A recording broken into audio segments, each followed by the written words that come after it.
If you ride a motorcycle, chances are you've had a tryst with a Bajaj Pulsar. You might have owned it, someone you know might have owned it, or you might have wanted to own one of these. However, the point is, Bajaj Pulsar is an important name in the automotive sphere, and today we're bringing to you the new Pulsars. After 20 years of bringing smiles to millions, now we have the two new Pulsars, the 250 Pulsars, the biggest Pulsars yet. Hello and welcome to Drive Spark. I'm Stephen Neal. This is the Bajaj Pulsar N250 priced at Rs 1.38 lakh, and this is the Bajaj Pulsar F250 priced at Rs 1.40 lakh. Do these motorcycles carry the same legacy as the old Pulsars? Do they still give you the fizz? Are they still aspirational? And more importantly, what are they like to ride? Let's find out. Before we get to riding the motorcycle or talking about the design, let's talk about the differences between these two, the N250 and the F250, because they are twins in every aspect except just a few. So let's get to the differences. This is a naked motorcycle and this is a semi-faired motorcycle. So quite simply, as you can already see, you've got a semi-fairing up front, you've got this entire front fascia that is different, you've got the visor, you've got the semi-fairing, and the handlebars are different. You've got clip-on handlebars on this one, whereas on this you get a single piece handlebar. Well, the major difference though comes when you're riding the motorcycle, and we'll get to that in just a bit. Well, other than these few differences, these motorcycles have the same base, the same platform, the same chassis, the same engine. Before we get to that, let's talk about the design.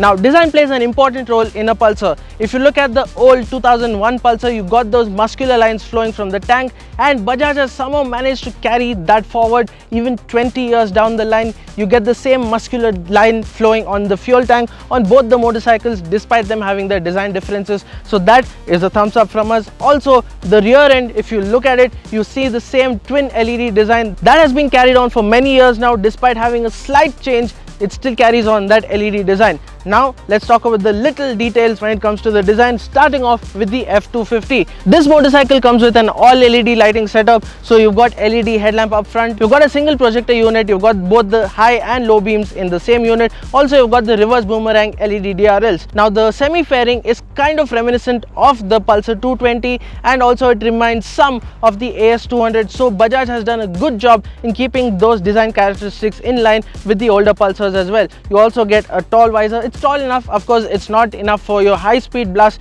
However, this isn't a motorcycle for the high-speed blast, so it's okay. It is good for touring, that we can attest of. Now let's talk about the wheels. Now the wheels, as you see, seem to have been taken straight from the NS200. The design is exactly the same. However, Bajaj claims they are 1 kilogram lighter than the ones on the NS200. Coming to the engine and its surroundings, the engine looks like it has been taken straight out of the Pulsar 220 and probably bored up. However, it's all new. The internals have been changed completely. It is an all new engine. The design, however, remains very similar, because this might eventually be the replacement for the Pulsar 220. However, Bajaj hasn't openly claimed that.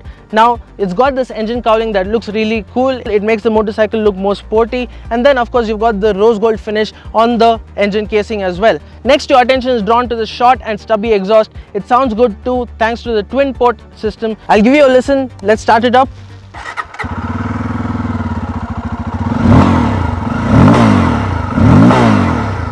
So it's got this really grunty sound to it.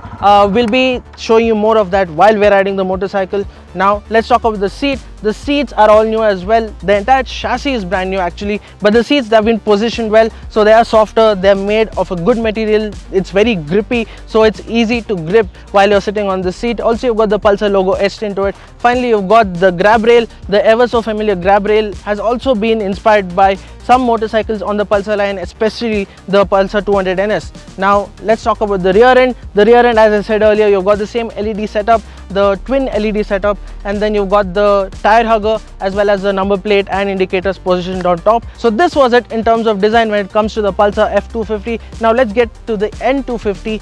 This motorcycle is very similar to the F250. I've already told you the differences. On this we have the racing red color. That, however, is the techno grey color. So both the motorcycles are available in both colors, so that is something that is really nice. The motorcycles look really sporty in these colors, especially with these graphics. You've got graphics in silver and red, so these graphics make the motorcycle look really nice.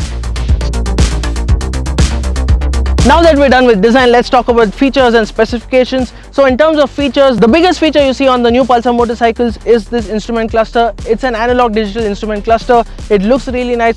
Bajaj is calling it the infinity display because it's bezel-less on this end, so it looks really nice. It looks like there's no end to it. However, let's talk about the features of this instrument cluster. So you've got the tachometer positioned centrally, and it's a really cool thing to have an analog tachometer in 2021. Also, you've got the telltale lights to the left of the tachometer. To the right of the tachometer, you have an LCD display that displays a lot of information in that small space. So you've got the trip meters, the odometer, the fuel efficiency, you've got instant fuel efficiency, distance to empty, and even average fuel efficiency. It even measures average fuel efficiency differently for the different trip meters that has been used. So if you're using trip 1, it measures average fuel efficiency differently, and for trip 2 it's different. So that's a really cool feature, very thoughtful indeed of Bajaj. Now another feature that really grabs your eyes is the USB charging port. So it's been positioned very nicely. It doesn't really seem out of place. It seems in place. It goes well with the overall design of the motorcycle. And with that, we end the features segment of it. Now coming to the specifications. Specifications starting off with the engine.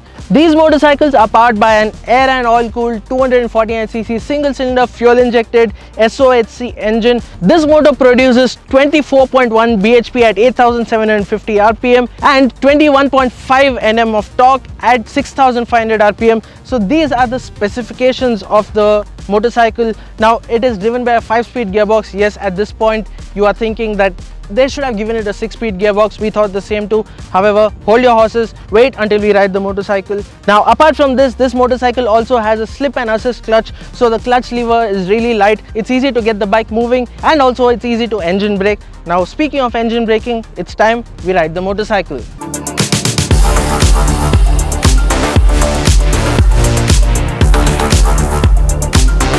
When it comes to riding the motorcycles, both the Pulsar F250 and the N250 are very similar except in a few places. So let's get to those differentiating factors first.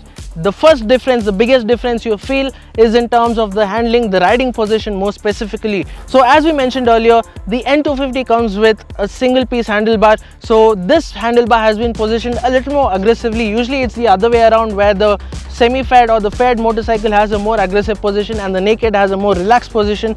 However, Bajaj has done the opposite here, where we've got a more aggressive position on the naked. So you've got a more forward set rider's triangle. Also, you've got the foot pegs, which are a little rear set. It's not too rear set that it would cause discomfort. However, it is just enough to make the motorcycle sporty.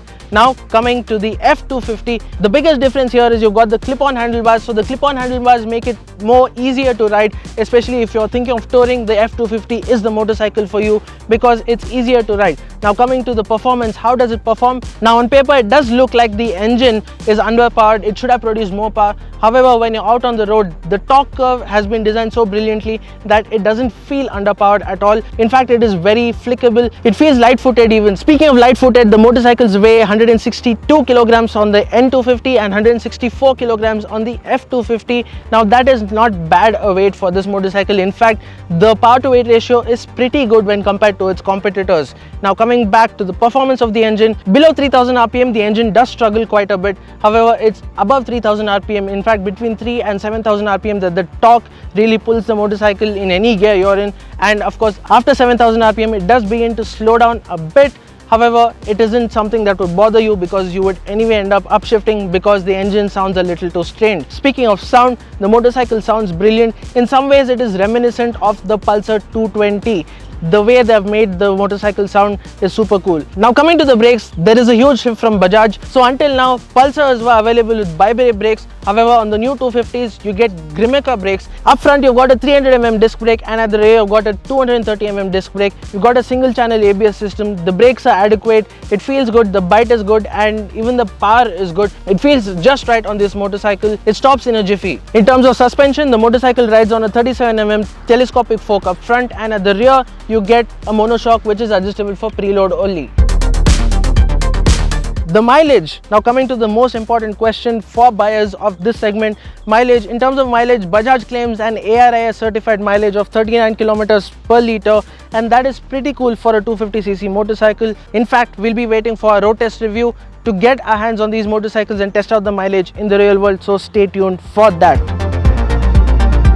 On paper, the Pulsar 250s do seem underpowered. In fact, many were expecting much more. Some were expecting liquid cooling, some expected a 6th gear, and when the launch happened, many were even seen comparing it to the NS200. However, that's not the point with these motorcycles. These are not a competitor to the NS200. In fact, it's a continuation of the Pulsar legacy. You see, you've even got the DTSI instead of the triple spark plug. So this is basically the biggest Pulsar yet, and Bajaj is targeting it at a different audience, and for that audience, these motorcycles are brilliant. They ride well, they sound good, and well, they give you the thrills just like the old Pulsars did. That's our take on the new Pulsar N250 and F250. Do let us know in the comments below what you think of these motorcycles, and this is all from us for now. Thank you for watching. I'm Stephen Neal signing off for Drive Spark. If you like this video, don't forget to like, share and subscribe. Ride safe, stay safe.